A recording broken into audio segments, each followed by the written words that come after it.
Tá tudo bem por aí? Então tá, mais uma vez juntos em Olha Quem Está Falando. E hoje vamos conversar com um fenômeno, né? Um fenômeno do rádio. Hoje tenho a honra de estar ao lado de José Carlos Araújo. José Carlos, obrigado pela gentileza. Obrigado pela gentileza do convite. Estou à disposição aí, de rádio esportivo eu tenho 53 anos. Então tem muita história para contar, tem muita vida, muita estrada que eu já percorri e espero percorrer por muitos anos. Teve algum jogo que te fez chorar? Sim, durante o jogo você... Olha, teve um jogo que eu sofri muito, lamentei e praticamente chorei. Foi a eliminação do Brasil da Copa do Mundo de 82 no Sarriá, na Espanha, em Barcelona. O estádio não existe mais. Quando a seleção do Telê, a seleção de jogar um futebol bonito, Zico, Sócrates, Falcão, foi eliminada pela Itália do Paulo Rossi.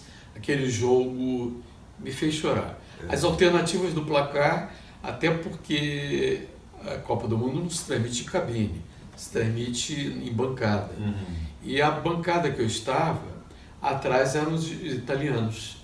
Então, cada gol do Brasil, o Brasil jogava inclusive com vantagem. Cada gol do Brasil a gente pulava, vibrava. Aí os gols da Itália, eles, além de comemorar, ainda davam um tapa na gente, cascudo e tal.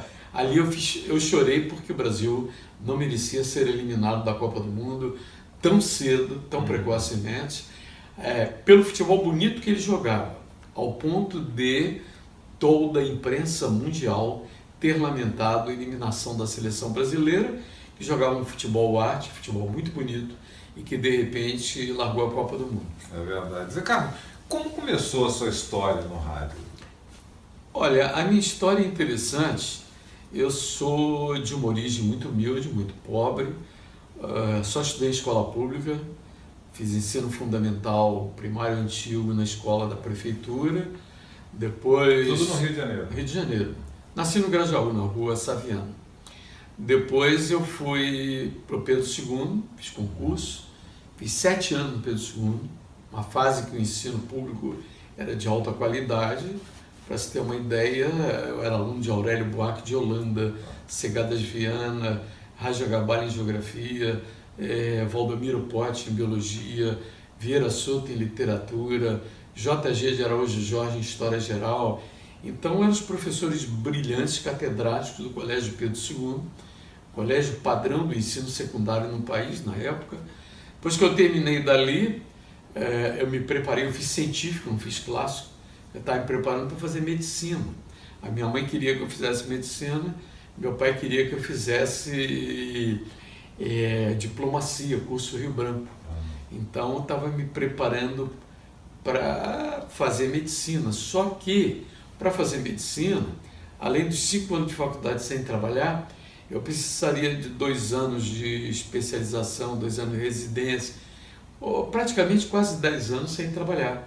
E eu não poderia porque a minha casa dependia do meu saláriozinho para fazer feira, para fazer quitanda, que na época tinha lá em Vila Isabel, onde eu fui criado e tal. Mas você já ouvia rádio nessa época? Eu era apaixonado por rádio. O que eu queria era ser locutor esportivo. Tanto que eu bati na porta de uma visita ao Orlando Batista na Rádio Mauá. Era domingo à noite, uma resenha dele, 10 da noite. Eu fui lá, cheguei para ele, Orlando, eu precisava de uma oportunidade. Não, você é muito menino, você já serviu o exército? Não, eu acabei de fazer CPOR, mas vou ter que fazer estágio na tropa para sair segundo tenente de infantaria. Não tem a menor chance, eu estou com o quadro ocupado. E eu me achava, como garotão, eu tinha 21 anos, eu me achava em condições de integrar a equipe dele. Mas já tinha uma experiência antes? Só de rádio de estudantes. Programa estudante, não como locutor esportivo. E eu achava que, eu digo, eu sou melhor que alguns caras que estão ali na equipe dele. Eu pensando, por que ele não me dá chance? Aí me frustrou. Eu, com 14 anos, estudando Pedro II, Eu fazia programa de estudante na Rádio Nacional, Clube Juvenil Todd, na Praça Mauá, 7, onde eu vim depois ficar 7 anos dirigindo o esporte. E também fazia na Rádio Roquete Pinto o programa Bandeirantes do Ar, ambos dirigidos por uma professora chamada Maria de Lourdes Alves, já faleceu, e ela que orientava os garotos, ia de uniforme do colégio. O Sérgio Murilo, que era cantor da Jovem Guarda, começou lá, era mais novo que 1 ano, 2. Rodney Gomes, ator, Graciete Santana, atriz. Então eram vários os que estavam ali começando e que tinham vocação. Então, como meu pai era contador das organizações Rubem Berardi, Rádio Continental, Rádio Metropolitana, Cervejaria Cairu, meu pai uma vez falou com o Palu. Carlos Palu era o maior rádio repórter que existiu no rádio brasileiro. Aí o Palu disse assim, manda o garoto ir lá. Aí eu com 16 anos fui, aí ele me colocou, 15 anos, ele me colocou no Congresso Eucarístico Internacional, realizado no Rio de Janeiro, no Aterro do Flamengo, que foi inaugurado com um congresso. Então eu fui cobrir aquelas barraquinhas de assistência médica e tal, eu fazia boletim dali. Não, tudo ao vivo, né? Ao vivo. Aí eu ajudava um repórter, mas a maioria das vezes eu entrava sozinho. E tinha vocação. Até que um dia, antes de me botar no ar, o Palu chegou para mim e disse assim, você quer ser o quê? Eu queria ser animador de auditório, apresentador de programas. Ele disse assim, não, mas tinha algum ídolo? Você tinha o César de Alencar e o Luiz Mendes narrando futebol. Sensacional. César de Alencar nos auditórios e o Luiz Mendes narrando futebol vinha ser o chefe dele, locutor, ele como comentarista, quando ele passou para comentarista. Aí ele chegou, me trancou no estúdio, como esse aqui, disse assim, narra um incêndio aí. Incêndio? Aí eu me lembrei que eu, estudando Pedro II, na Marechal Floriano, no centro do Rio, eu presenciei um incêndio de uma loja de tinta na rua Visconde de Auma, na sequência da Marechal Floriano. Aí eu me lembrei, comecei, boa tarde amigos, aqui pela Continental estamos falando da rua Visconde de Auma, número tal, está ocorrendo um incêndio neste momento, uma loja de tintas localizada entre a Avenida Passos e a Rua Uruguaiana, e a polícia já chegou, já isolou o local e tal. E eu fui fazendo isso, ele me deu 5 minutos para narrar um incêndio. Com menos de 2 minutos, você pode parar, está contratado. Sensacional. Aí eu fui contratado. Fui contratado ganhando, na época, um salário maior que o salário mínimo de maior. E eu era menor. Sim. Era menor de idade. Então tinha várias restrições. Eu para trabalhar... Qual foi o ano disso? 55 para 56. Eu para trabalhar tive que ter autorização dos juizados menores, com aquelas restrições, só pode trabalhar depois de 10 da noite. Mas eu trabalhava. O Antônio Carlos, que está aqui na Rádio Tupi, eu com 18 anos, eu gostava de jazz, eu fazia um programa de jazz, chamei ele, eu botei ele no microfone pela primeira vez lá na rádio, aí ele fazia um programa de jazz comigo. Aí eu comecei a fazer carnaval, fazer os eventos na equipe do Palu e passei a ser locutor, anunciador da Metropolitana, que era uma rádio musical. A Continental era jornalismo e a Metropolitana era musical. E nessa rádio Metropolitana eu abri a rádio às 6 da manhã. E o Haroldo de Andrade estava vindo da Rádio Mauá, fazia um programa junto com o Jorginho Picalil, Alvorada Metropolitana, e quando eles viram que eu levava jeito e tal, eles começaram a me alternar. Um dia o Jorginho Picalil fazia comigo, outro dia o Haroldo de Andrade fazia comigo, e a apuração era Gillette Press. Pegava os jornais, recortava, colava no papelzinho e dava as notícias. Então eu fiquei assim, eu queria fazer futebol. Mas como meu pai... Você já tinha tido alguma experiência? Assim, porque não. Não era uma coisa muito famosa, né? Mas eu ia para o estádio de futebol com meu pai, tipo assim, São Januário. Eu ficava olhando para a cabine para ver o locutor transmitir, não queria ver o jogo. Entendeu? Sempre, então, ia para o Maracanã, ia para geral com meu pai, eu ficava olhando para as cabines para ver os locutores transmitindo. O meu sonho era chegar um dia ali na cabine e transmitir futebol. E foi assim até que o Celso Garcia já conhecia meu pai, não tinha vaga, não tinha, não tem. Aí o meu pai falou com o Celso Garcia me levou para a Continental Metropolitana. Naquela época, Celso Garcia já tinha saído da Continental, foi para a Rádio Globo. Aí eu fui ser plantão esportivo na Rádio Globo, 63. Luiz Mendes estava na Rádio Globo? Não, Luiz Mendes foi locutor na década de 50, 60, o Valdir Amaral foi para lá. E aí quando deu 64, assinaram a minha carteira e eu estreiei como repórter de campo e estreando dia 1º de abril quando houve a Revolução.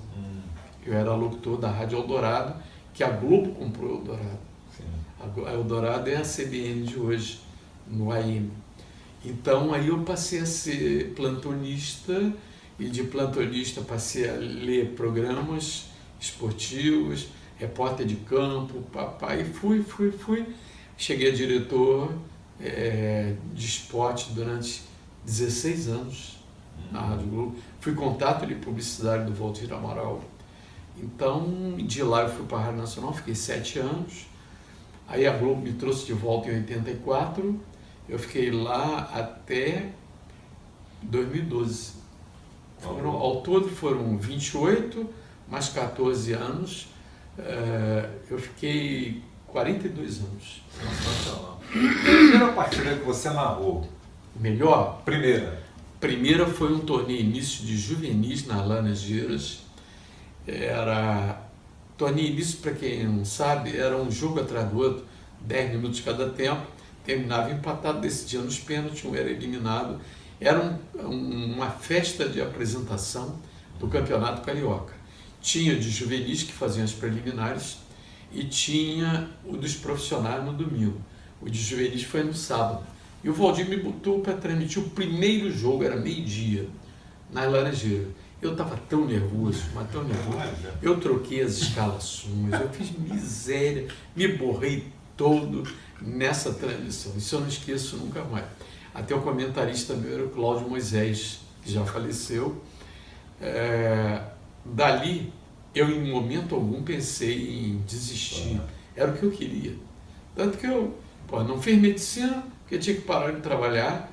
Não fiz a diplomacia, como meu pai queria, porque era um negócio que tinha que largar o rádio. Então o rádio eu não queria largar. Tinha que dar certo. Então eu optei por fazer um curso superior que fosse conciliado com o estudo. Aí eu estava fazendo eu fiz vestibular para letras na UERJ, passei,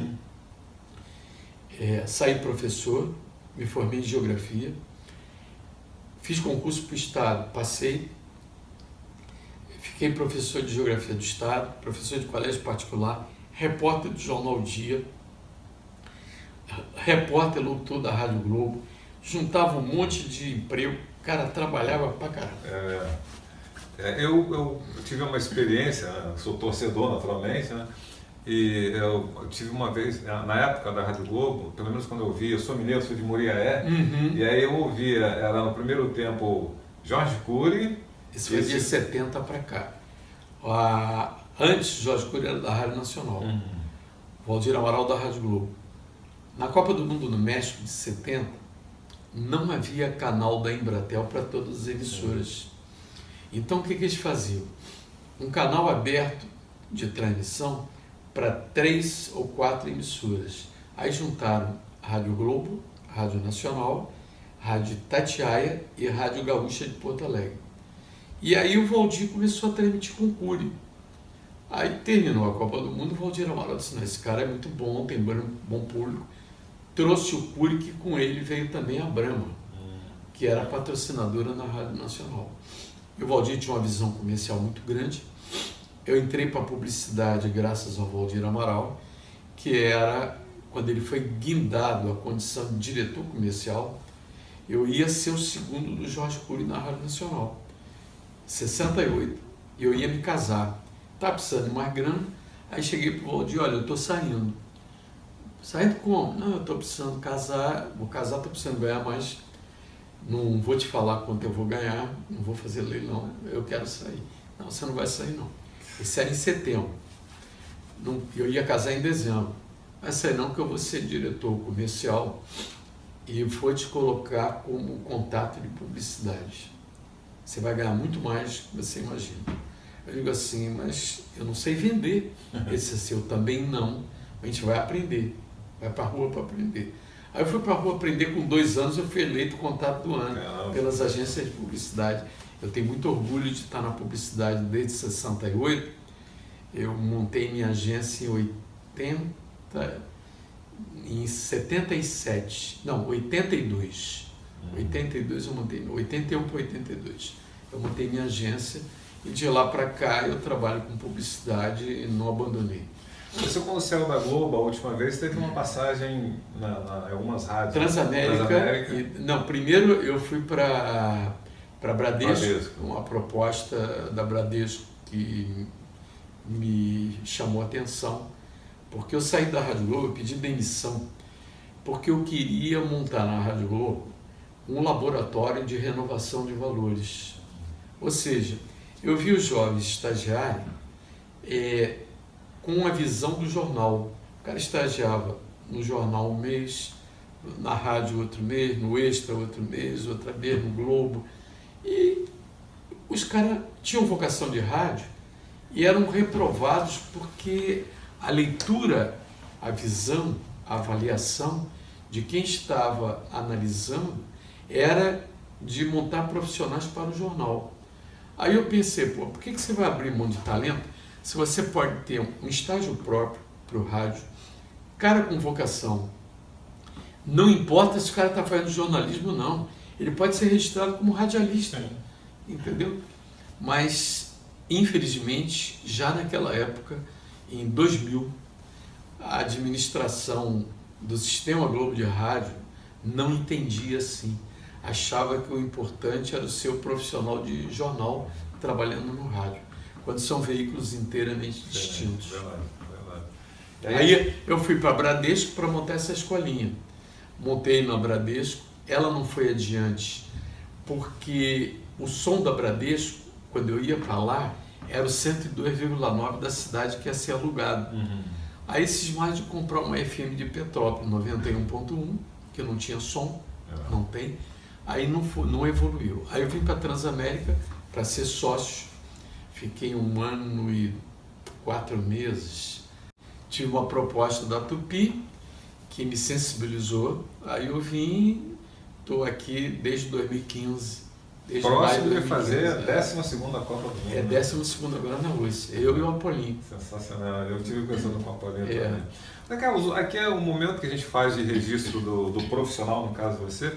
Tem alguma história assim que marca o rádio? Eu conto aqui, eu pergunto, na verdade, para os locutores, microfone aberto. Sempre tem uma história, né, que alguém esquece o microfone aberto e sai alguma coisa engraçada e tal. Teve alguma história dentro do estúdio que se lembra assim imediatamente? Olha, o fato mais inusitado na minha carreira foi um jogo Flamengo e América no estádio do Bangu, Moça Bonita, quando o Maracanã, naquele Flamengo e Botafogo, desabou uma parte da arquibancada.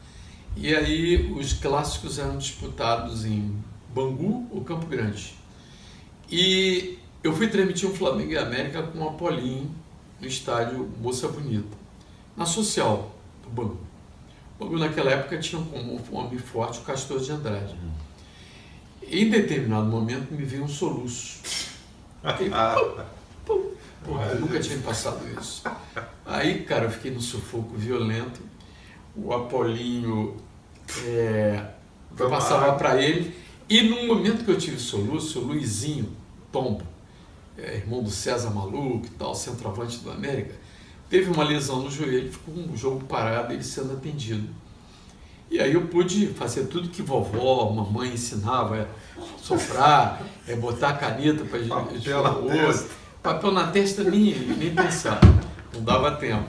Aí nisso, tinha um médico de plantão no INCA, Dr. Jorge da Mata, hoje é meu amigo do Apolinho, Ele liga para o telefone do Apolim. Olha, manda os recados chupar gelo. Aí ele vai acabar o soluço. Aí tinha um segurança do Castor assim do lado, o Apolim falou com ele desceu, foi lá no bar do Bangu, tinha umas barricas, não tinha geladeira não, com pedras de gelo enroladas em jornal, e pegou um pedaço de gelo grande que veio com ainda impressa a primeira página do jornal. Eu chupei aquilo assim mesmo e passou o soluço, rapidinho. Esse cara, inclusive, eu citei no meu livro exatamente a história que ele me salvou. É uma figura humana maravilhosa, rubro-negro, mas se não fosse o celular do Apolinho ligado, porque ele não tinha meu telefone, eu não tinha intimidade com ele, eu conhecia de nome. Aí me salvou, foi o fato mais inusitado assim. Esse foi um. Outro foi na primeira viagem internacional que eu fiz, final de 1969, o Valdir Amaral me mandou para a Europa para fazer eliminatórias da Copa do Mundo, de 70. Portugal, Suíça, Alemanha, Escócia. Eu nunca tinha viajado para o exterior. Tinha viajado assim, de ônibus para Ribeirão Preto e tal. Aí fui sozinho. Cara, chegar na Iugoslávia antiga, fui fazer Portugal. Mas dominava a língua, pelo menos? Não, eu falava... A primeira cidade que eu caí foi a Romênia. Aí eu arranhava francês de colégio, de cursinho e tal. Aí chego numa cidade, Bucareste, do regime duro, não tinha hotel. Aí eu com a mala atravessei uma avenida mais lá que a Presidente Vargas, fora do sinal, a polícia veio e me prende, policial.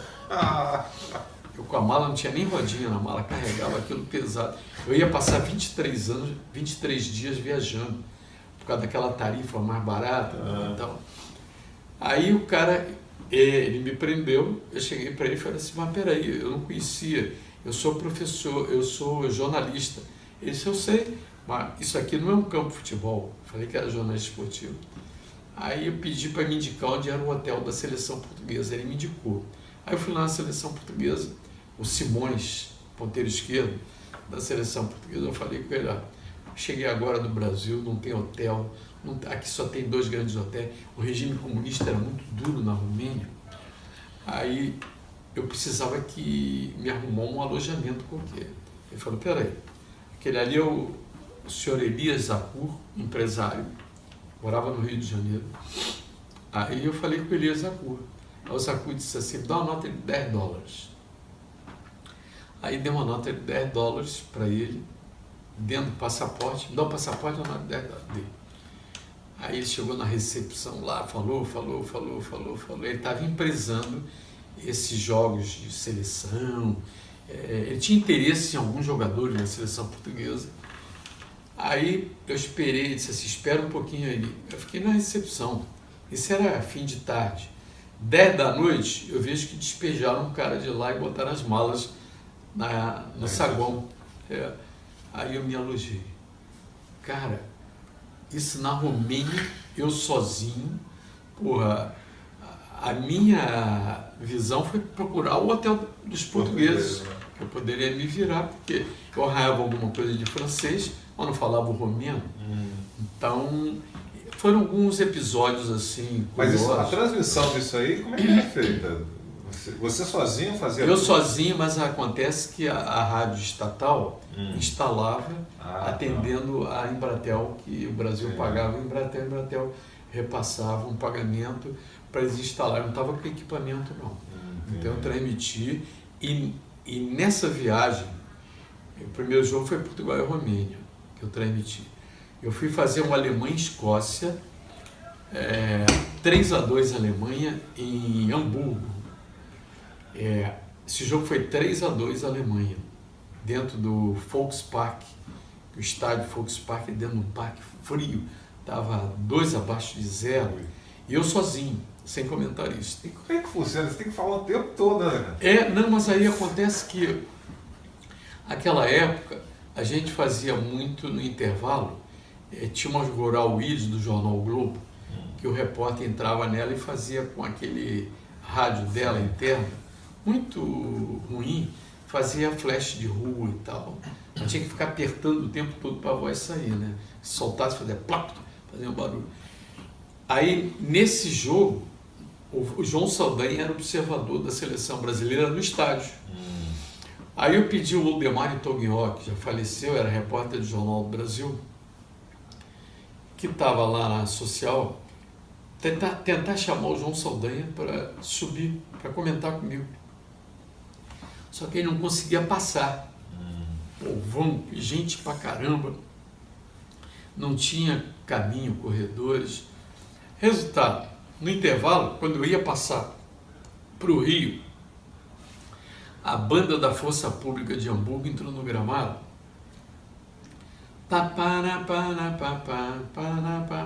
tocando a banda do Chico Buarque. E tinha um parafusinho, um botãozinho, que era do som ambiente. Aí eu falei, a homenagem da Força Pública de Hamburgo, a imprensa brasileira presente aqui, o Aldemar Toguinho, pelo Jornal do Brasil, Sérgio Cavalcante, pelo Jornal dos Esportes, eu estou aqui presente na tribuna, pela Rádio Globo do Rio de Janeiro, tal. E aí eu aumentei o som e deixei a banda tocando, tal. Aí quebrou o galho e passei por Rio. Foi outro detalhe curioso também. Sensacional, é sozinho. Isso em outubro de 69. Caramba, nem tinha nascido ainda. Eu nasci em novembro. É. Pô, que legal, sensacional. Essas histórias marcam, né? Até porque o rádio, né? Hoje ainda tem a evolução naturalmente tecnológica. Hoje eu transmito futebol, por exemplo, esse estúdio que eu estou falando aqui tem um telão no fundo. Esse telão é um estúdio adaptado para você fazer tubo, ou seja, fazer transmissão fora do estádio. O repórter está no estádio, o operador, às vezes sim, às vezes não, se não é um operador local, mas eu estou aqui vendo o jogo melhor do que muita posição ali. Por exemplo, Maracanã, você fica no último andar, a cabine, você vê o jogador pequenininho. Se transmitido aqui, você transmite melhores condições do que o Maracanã, lá. Então, a maioria das vezes, por exemplo, hoje eu vou transmitir Botafogo Esporte, jogo no Recife.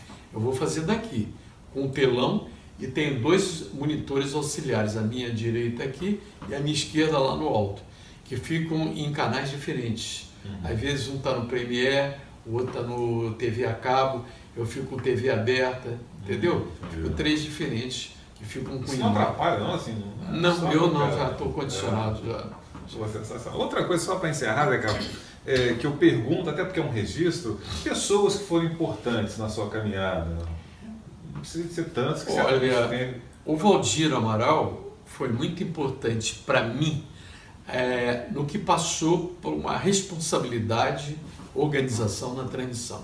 E principalmente no sentido comercial da coisa. Hoje o locutor esportivo, ele é comunicador. Ele não lê texto, ele tem que vender produto. Então é diferente do que antigamente o locutor lá vai pela linha de fundo, Brahma Chopp, a número 1, água em ferrugem, Brahma Chopp. Então ele lia o texto. Sim. Hoje você é obrigado a vender o produto, porque as plataformas que existem de opção para o cliente são tão grandes que ele quer resultado. Se eu não der resultado para ele, ele vai tirar, vai botar na mídia digital, vai botar no site e às vezes com o melhor resultado. Entendeu? Então, Valdir Amaral foi importante nisso. Carlos Palu, no que diz respeito à descrição do fato, descrição do ambiente. Eu passo sempre os jovens repórteres que chegam, se você fizer um flash, trânsito aqui na rua Uruguaiana, trânsito congestionado na Presidente Vargas, esquina de Uruguaiana, papapá. Mas se você não disser aqui, se você não está lá, você tem que dizer diante das telas do centro de controle da prefeitura, veja aqui, para você dar credibilidade à informação. Essa noção de situar o local ou quem está te dando a informação, eu aprendi no jornalismo com o Palu. Eu, antes de vir para o rádio esportivo, eu fazia radiojornalismo com 15 anos. Então, hoje as faculdades não ensinam isso ao jovem formando. Você tem uma vida de faculdade, literalmente, né? Tenho. E me ajudou muito o fato de eu lecionar em colégio estadual, eu lecionei geografia. Eu fazia palestra em faculdade de comunicação, faculdade de jornalismo, né? Então, mas nunca tive tempo para dar aula de matérias específicas de rádio jornalismo, de prática de rádio, não. Isso eu não tive tempo. Na verdade, o que você está fazendo aqui hoje é uma aula, literalmente. Né? Bastante experiência, né? É verdade, porque a comunicação hoje está muito focada nisso, né? Até porque tem essa história hoje de que você não precisa ter diploma para apresentar um telejornal, por exemplo. É verdade, né? É verdade. Mas, de qualquer forma, a experiência E eu acho que a faculdade, ela dá uma cultura geral para o estudante, mas não dá experiência profissional, porque a maioria dos professores nas faculdades de comunicação, eu disse a maioria, são profissionais mal sucedidos na área e que encontram nas faculdades uma forma de ganhar dinheiro e ter um emprego. Então eles não conseguem passar uma experiência bem sucedida e os alunos falam para mim, começa a esculhambar o rádio, que o rádio está mal, que o rádio morreu, vai acabar. Mas não é verdade, o rádio vai sobreviver eternamente, cada vez mais segmentado e principalmente, eu vou transmitir futebol logo mais, com o laptop aberto aqui, interagindo com ouvintes, o mundo inteiro hoje me ouve. Por exemplo, eu estou transmitindo futebol, tem um cara de Miami me ouvindo, outro dia eu fiz um jogo sábado à tarde do Flamengo, tinha um stand, uma barraca de pipoca no estádio do Orlando City, na Flórida, e o cara é brasileiro, Léo Trota, ele estava com o computador dele ligado em alto som e tinha 12 brasileiros em volta ouvindo a transmissão e vendo o jogo do time do Kaká. E que legal que nesse caso, tem a interação de você saber que estão ouvindo, mas também tem a possibilidade dele interagir, né? Lógico, de conversar, de trocar ideia. Né? O WhatsApp hoje é uma ferramenta que dá a chance do cara entrar e dar um testemunhal. Olha aqui, estou te ouvindo aqui em Manaus. Hoje o rádio não tem fronteiras. Exatamente. Não tem. Antigamente você dependia de um velho transglobe com onda curta, para você ouvir durante o dia, ou então dependia da onda média, seu potente transmissor, e entrar quando escurecesse pelo norte e nordeste. A Tupi sempre entrou muito melhor, até pelo sul, mas entrava o Brasil inteiro. Hoje, outro dia eu estava transmitindo o jogo em Manaus, jogo do Brasil, no banco de reserva do Brasil, atrás do banco de reserva, estava os segurança da CBF me ouvindo. E aí meu sobrinho, que é o fisioterapeuta da seleção, mandou, tio, manda um alô para fulano, estão te ouvindo aqui. Aí no estádio, aí eu mandei. Sensacional. Carlos, eu tenho que te agradecer imensamente. Obrigado, por essa gentileza de me receber. Obrigado mesmo. Obrigado. José Carlos Araújo, na hora quem está falando. A gente se encontra no próximo vídeo. Até lá, tchau, tchau.